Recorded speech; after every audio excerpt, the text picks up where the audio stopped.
Okay, Bismillahirrahmanirrahim. Assalamualaikum warahmatullahi taala wabarakatuh. Selamat datang kepada semua murid 4 Bestari. Okey, jadi pada kali ini dalam video ini uh, ini merupakan sesi pembelajaran yang pertama bersama Ustaz dan untuk itu Ustaz nak memperkenalkan diri dululah. Okey, nama Ustaz Muhammad Amiruddin dan boleh panggil Ustaz Amir. Okey, jadi pada hari ini tanpa melengahkan masa lagi, yang paling penting Ustaz nak mohon semua untuk tonton video ini sehingga habis dan cuba fahamkan isi pengajaran dalam video ini. Okey, pada hari ini kita akan belajar tentang pendidikan Islam bidang Al-Quran bagi unit 6 iaitu bacaan, hukum, mim, sakinah. Okay, kita akan belajar apa hari ini? Kita akan belajar tentang bacaan, hukum, mim, sakinah. Okey. Okey, standard kandungan yang kita belajar hari ini 1.6, membaca ayat yang mengandungi bacaan mim sakinah dengan betul dan bertajwid.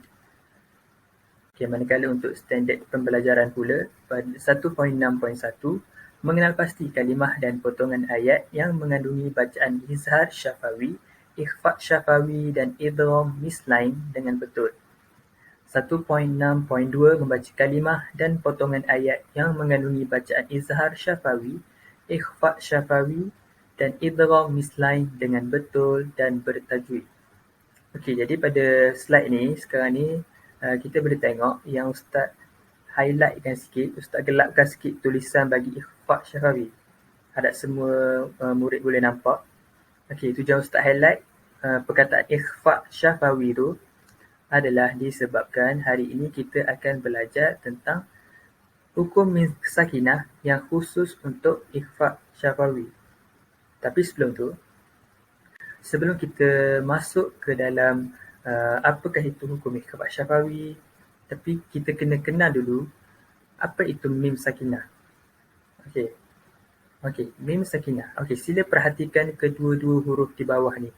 Okey, yang di sebelah kanan adalah mim yang bertanda bulat di atas dan di sebelah kiri pula adalah mim yang kosong. Okay, kalau dalam Al-Quran, sekiranya kita bertemu dengan kedua-dua huruf ini, kedua-dua huruf ini adalah digelar sebagai mim mati. Okey, mim mati ataupun juga dikenali sebagai mim sakinah.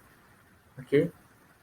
Okey, maknanya kalau kita baca Al-Quran, lepas tu kita jumpa sama ada huruf mim yang ada bertanda bulat, bertanda sukun di atas ataupun mim sahaja seperti ini adalah mim mati ataupun mim sakinah. Okey. Apa itu mim sakinah? Okey, apa itu mim sakinah? Okey, mim sakinah ialah mim yang tidak berbaris atau juga dikenali sebagai mim mati. Okey, macam yang Ustaz kabur tadi, mim yang tidak berbaris. Maknanya dia tu tidak berbaris dan dia cuma ada tanda sukun, tanda bulat ni di atas sahaja dan juga dikenali sebagai mim mati. Okey, harap semua dapat faham apa itu mim sakinah. Macam mana bentuk mim sakinah, harap semua dapat faham dengan baik. Okey. Seterusnya kita lihat di manakah mim sakinah. Okey, kita tahu dah macam mana bentuk mim sakinah. Kita dah tahu dah apa itu mim sakinah tu. Okey, jadi di manakah mim sakinah? Okey, kalau kita baca Al-Quran, sama ada kita terjumpa dengan huruf mim yang bertanda seperti ini, yang telah dibulatkan ni, mim yang ada tanda sukun, atau mim sahaja seperti ini, yang Ustaz bulatkan dua-dua tu. Okey, itu adalah mim sakinah. Okey, itu adalah mim sakinah. Okey. Untuk ayat ni kita cuba baca. Alam ya'lam bi annallaha yara. Sekali lagi, alam ya'lam bi annallaha yara. Okey. Seterusnya kita tengok contoh yang kedua. Di manakah mim sakinah dalam ayat ini? Okey, seperti yang Ustaz dah bulatkan tu. Okey, yang ada bertanda sukun itu adalah mim sakinah. Okey, jadi dia dibaca mati. At-ta'amahum. Okey, at-ta'amahum. Okey, seterusnya, contoh yang seterusnya, di manakah mim sakinah? Okey, yang Ustaz bulatkan tu, okey, ni mim yang tidak berbaris. Okey, mim yang tidak berbaris. Fabashshirhum. Fabashshirhum. Okey, harap semua ni jelas dan faham. Apakah itu mim sakinah dan macam mana kita nak kenal pasti mim sakinah ketika kita membaca Al-Quran. Okey. Seterusnya, kita lihat pula kepada bahagian hukum mim sakinah. Okey, kita lihat kepada bahagian hukum mim sakinah. Okey. Bahagian hukum mim sakinah kita boleh bahagikan kepada 3 bahagian. Okey, hukum mim sakinah ada 3. Ingat ada 3. Yang pertama, kita lihat yang ada kotak ungu tu, yang sebelah kanan sekali, kotak ungu, idgham mislain. Okey, idgham mislain. Okey, yang kedua, yang tengah ni, yang kotak orang ni, yang ada bintang-bintang ni, okey, ikhfa syafawi. Ikhfa syafawi. Dan yang ketiga adalah izhar syafawi. Okey, yang sebelah kiri ni, saya lihat yang sebelah kiri ni, yang kotak hijau, izhar syafawi. Okey, jadi ini adalah 3 bahagian hukum mim sakinah yang akan kita belajar. Okey, iaitu idgham mislain, ikhfa syafawi, izhar syafawi. Okey, jadi 3-3 ni kita mesti ingat. Okey, kita mesti ingat.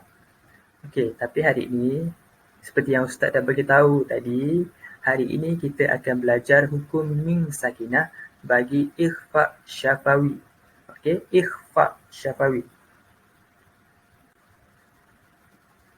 Kita akan belajar tentang ikhfa syafawi. Okey, macam mana kita nak tahu satu ayat itu adalah ikhfa syafawi? Jadi, ikhfa syafawi ini terjadi apabila mim sakinah bertemu dengan huruf ba. Okey, Ustaz ulang sekali lagi. Okey, hukum ikhfa syafawi ini berlaku apabila mim sakinah bertemu dengan huruf ba. Seperti yang Ustaz dah tunjukkan dalam gambar ni, mim mati bertemu dengan huruf ba. Okey, cara bacaannya, dia dibaca dengung dengan 2 harakat. Okey, dengung 2 harakat. Maknanya huruf yang mengandungi mim mati, mim sakinah yang bertemu dengan huruf ba itu dibaca dengung dengan 2 harakat. Okey, kita lihat contoh-contoh ayat bagi ikhfa syafawi. Yang pertama, okey, fa'ahkum bainahum. Okey, fahkum bainahum. Okey, fahkum bainahum. Okey, yang Ustaz bulatkan tu huruf mim sakinah yang bertemu dengan huruf ba. Okey, huruf mim sakinah yang bertemu dengan huruf ba. Okey, jadi kita perlu baca dengung di situ selama 2 harakat. Fahkum bainahum. Okey, kita contoh yang kedua. Okey, wa ma sahibukum bimajnun. Okey, wa ma sahibukum bimajnun. Okey, jadi apabila pertemuan antara huruf mim sakinah dan huruf ba itu, kita perlu dengungkan bacaan. Okey, dengungkan bacaan. Okay, kita lihat pada contoh yang ketiga. Fabashshirhum bi'azabin alim. Okey, fabashshirhum bi'azabin alim. Okey, dan contoh yang keempat. Lasta alaihim bimusaitir. Lasta alaihim bimusaitir. Okey, jadi mudah saja. Apabila kita lihat huruf mim sakinah dan huruf ba bertemu, kita perlu baca dengung secara 2 harakat dan secara automatiknya dia adalah hukum ikhfa syafawi. Okey, harap semua jelas dan faham. Sekiranya terdapat sebarang persoalan dan masalah ataupun sebarang pertanyaan, boleh sahaja ajukan kepada Ustaz. Jangan malu-malu, boleh je terus tanya. boleh PM ataupun boleh je tanya dalam grup. Okey. Okey, seterusnya kita lihat kepada latihan pengukuhan. Okey, untuk latihan pengukuhan ni, Ustaz nak semua murid untuk merakamkan bacaan potongan ayat. Okey, 3 potongan ayat yang Ustaz dah sediakan kat tepi ni. Okey, yang diberikan dengan bertajwid. Okey. Okey, rakaman bacaan murid semua boleh dihantar kepada Ustaz pada hari ini. Semoga dimudahkan semuanya dan sila hantar tugasan anda. Okey, jadi itu sahaja daripada Ustaz. Semoga semuanya faham dengan tajuk hukum ikhfa' syafawi kita pada hari ini. Sekian sahaja daripada Ustaz. Sekian, terima kasih. Assalamualaikum warahmatullahi wabarakatuh.